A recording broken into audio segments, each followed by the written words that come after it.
Wow, what a beautiful song right there by Israel Mbonyi, reminding us of what we were talking about earlier. Na anasema waambieni hao wenye huzuni. You know, wasikufe moyo, because God has good plans for us, plans to prosper us and not to harm us. So now we're going to be looking at the newspapers, and this is Hope at Dawn. All right. Thank you so very much. Also, as we open the newspapers, I also see a lot of some feedback that also we are receiving. So thank you as you keep them coming. So that also we get to know who is watching and from where.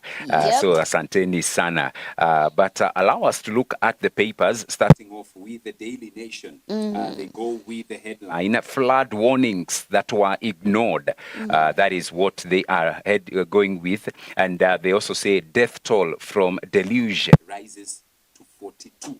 What? Auditor General Nancy Gathongo, in a 2024 audit following devastating floods, exposed systemic weaknesses, including ignored early warnings from the Kenya Met Department. The report recommended measures to improve the state's emergency response, but as it gathers dust, disaster has struck again 2 years later with tragic consequences. That is a story that you can read on pages 2, 3, 4, and 5, and still on the front page. And there is a photo there of some children. They are saying children cross a flooded section of their homes at Konyango village in Kuala location, Homa Bay County yesterday.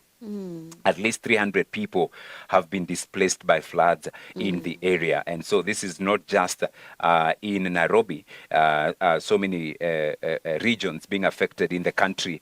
And there are also pictures there of people who actually drowned in floods, they say.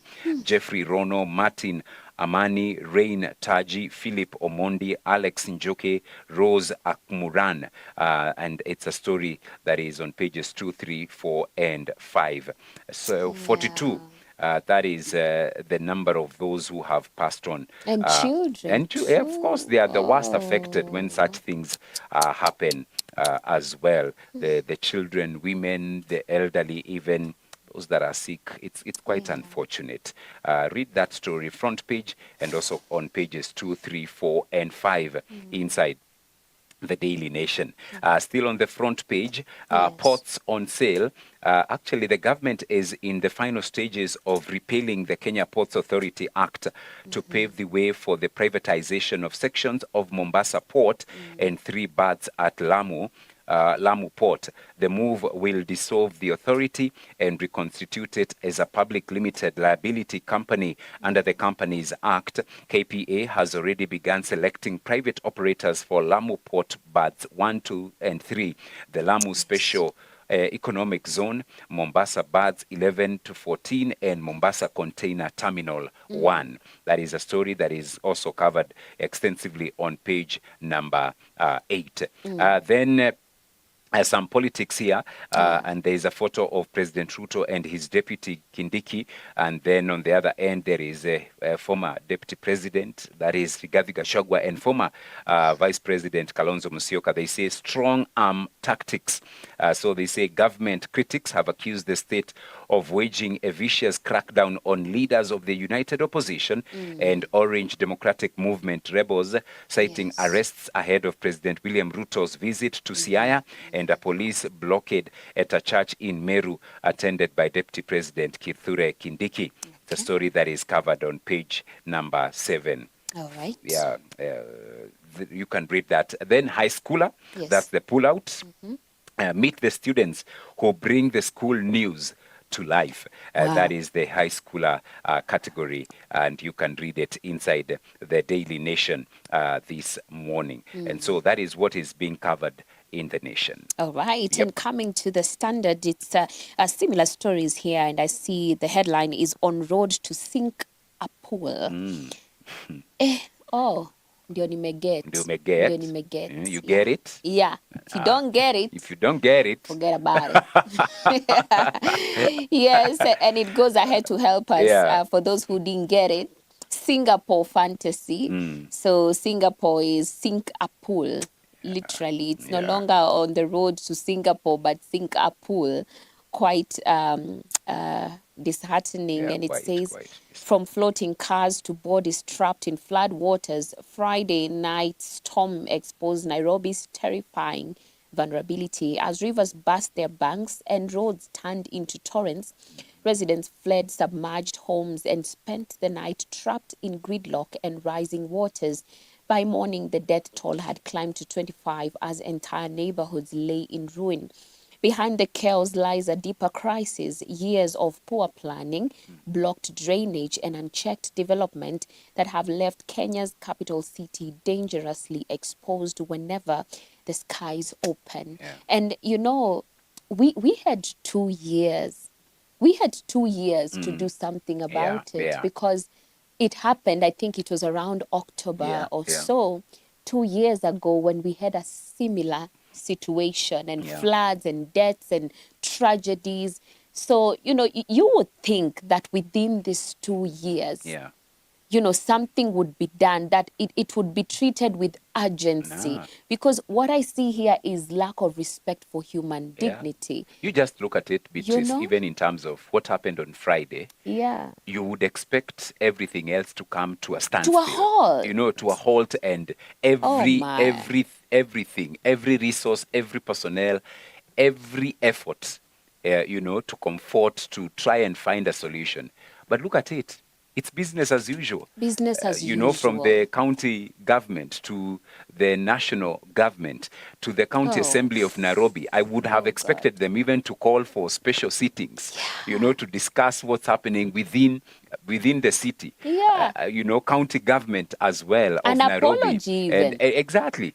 But you look at it, it's just, you know, they were Saturday afternoon, they were just releasing statements which for me meant absolutely nothing, you know, because they were just afterthoughts. You know, let's be seen. We've said something. It's quite unfortunate. I would have everything. We should have suspended everything, including the drama that we are witnessing, the political meetings and all, as a show of respect for human life and to what is even happening in our nation.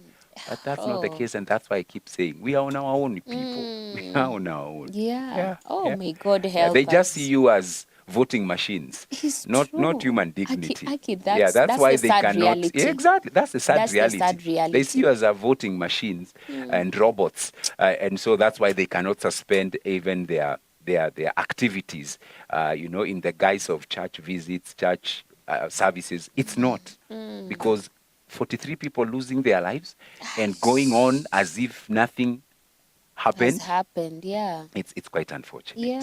My, it's very, very sad. Unfortunate. Very, very, very, very sad. And we pray. We the only thing we have to do is pray. Pray fervently and ask the Lord to intervene. Because at this point, what the government, the state cannot do for us, only God can actually do for us. Let's keep praying. And I think it also calls now for us to ask ourselves, you know, with seeing what has happened, do we continue to live in the same places? What do we do? How do we make this work? Because at the end of the day, we have to think of solutions on our own. And it's sad because people are living below the poverty line. Exactly. So that we don't have the luxury so you keep of telling choosing them where to live. Exactly. People don't have the luxury. So wherever they are living, that is where they find. That's where they can afford. They can afford. If they could afford other places, for sure, they would have moved. They would. You know.